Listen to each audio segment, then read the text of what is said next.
বন্ধুরা welcome to রুমনাস kitchen. আজকে আমাদের 27শে রোজা, তা হাতে বানানো সেমই রান্না করতে হয়। তা আমি হাতে বানিয়েছি সেমই, তা কীভাবে বানিয়েছি সেটাও আপনাদের দেখাবো। তা আমি এখন একটা নারকেল, আমাদের তো গাছ নেই, কেনা নারকেল, দেখুন কত সুন্দর নারকেলটা কুড়িয়েছে। তা আমি নারকেলটা কুড়ে নেব।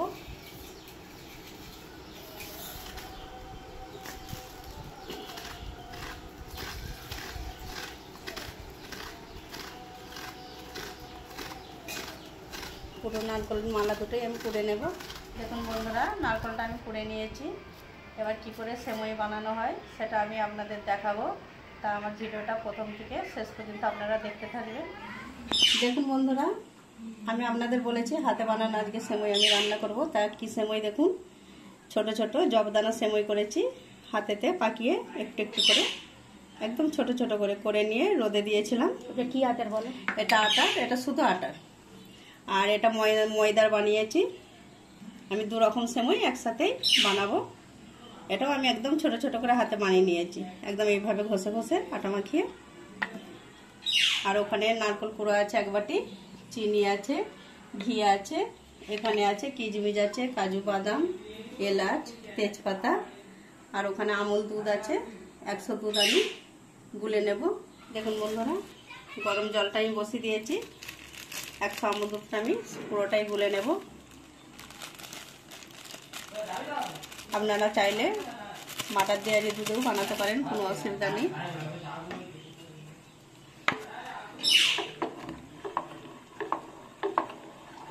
বন্ধুরা, গ্যাসে আমি হাঁড়িটা বসিয়ে দিয়েছি। তা এই সময় হাঁড়িতে বানানোই ভালো হয়, তা আমরা হাঁড়িতেই বানিয়ে থাকি। এর মধ্যে আমি ঘি দিয়ে দেব।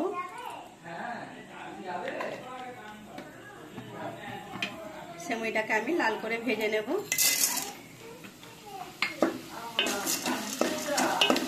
দু রকমের সেমই দিয়ে দেব। দেখুন বন্ধুরা, সেমইটা আমি এইভাবে ঘিয়েতে লাল করে ভেজে নিয়েছি। এর মধ্যে আমি এই দুধ গোলাটা পুরোটাই আমি দিয়ে দেব।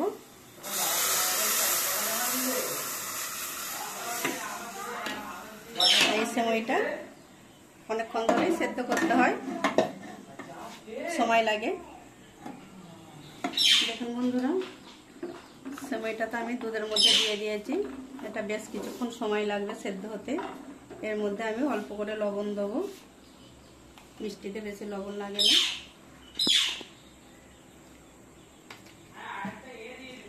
এর মধ্যে কাজু, কিশমিশ, তেজপাতা, এলাচ আছে, এটাও দিয়ে দেবে।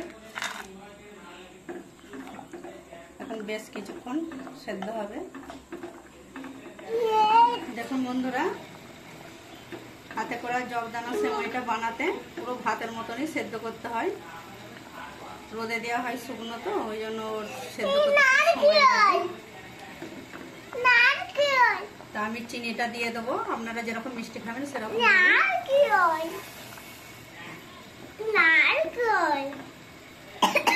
এবার আমি নারকেলটাও দিয়ে দেবো, দিয়ে আরো 5 মিনিট আমি সেদ্ধ করে নেব। দেখুন বন্ধুরা, আজকে 27শে রাত। তা আমাদের হাতে যে সেমইটা আমি বানিয়েছি, এই সেমইটা আমি রান্না করেছি, আমার রেডি করা হয়ে গেছে। আমার রেসিপি যদি ভালো লেগে থাকে আপনাদের লাইক, শেয়ার, কমেন্ট করবেন। আমার চ্যানেলটিকে আপনারা একটু সাবস্ক্রাইব করে দেবেন। আপনারাও ভিডিওটা প্রথম থেকে শেষ পর্যন্ত দেখুন, দেখে বাড়িতে বানান, খুব সুন্দর খেতে।